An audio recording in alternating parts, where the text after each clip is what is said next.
Plants پر تحقیق اور مریخ کی دوری کے علاوہ ایک اور حیران کن دریافت زمین کی ہیئت کا سراغ لگانا تھا۔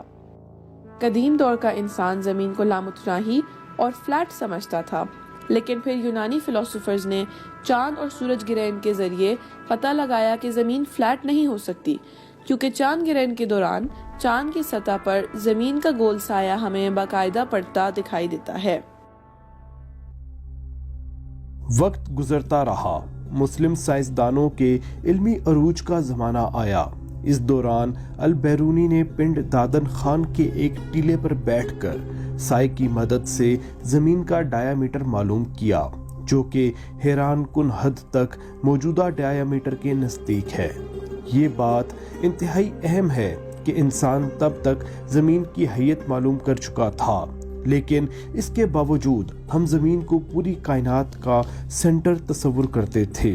ہمیں محسوس ہوتا تھا کہ چاند، سورج، ستارے، سیارے ہماری زمین کے گرد چکر لگانے میں مصروف ہیں، لیکن اس ماڈل میں ایک خامی تھی، وہ یہ کہ سیاروں کے مدار کو نوٹ کرنے پر ہمیں معلوم ہوتا تھا کہ یہ ہر کچھ مہینوں کے بعد اپنے مدار سے ہٹ کر ایک لوپ مکمل کرتے ہیں اور واپس اپنے مدار میں لوٹ آتے ہیں۔ سیارے سیدھے چلتے چلتے اچانک سے اپنے مدار سے ڈسٹرب کیوں ہوتے دکھائی دیتے ہیں؟ اس پہیلی کا جواب اس وقت کوئی نہیں دے سکا تھا۔ ہر فلاسفر اس کا جواب جاننے کو بے چین تھا، مگر پھر 16ویں صدی کا زمانہ آیا جب کوپرنیکس نے اس پہیلی کا جواب دینے کے لیے ایک بہت بڑا دعویٰ کیا۔ اس نے کہا کہ اگر ہم یہ مان لیں کہ ہر شے ہماری زمین کی جگہ سورج کے گرد چکر کاٹ رہی ہے تو اس پہیلی کا جواب ہمیں مل جائے گا۔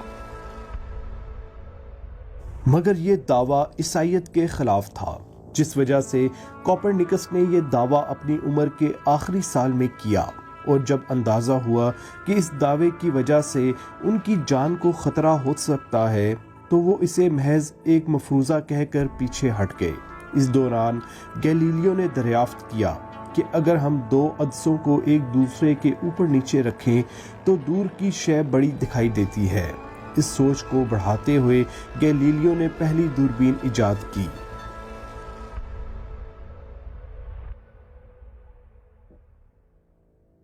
گیلیلیو نے جب دوربین کا رخ آسمان کی جانب کیا تو انہوں نے عجب نظارہ دیکھا۔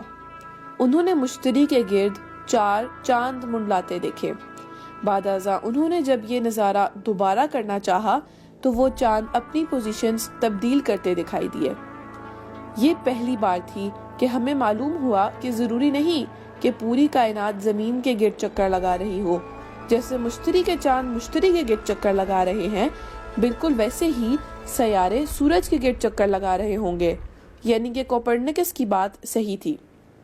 یہ بہت بڑی چھلانگ تھی جس کے لیے ہم تیار نہیں تھے۔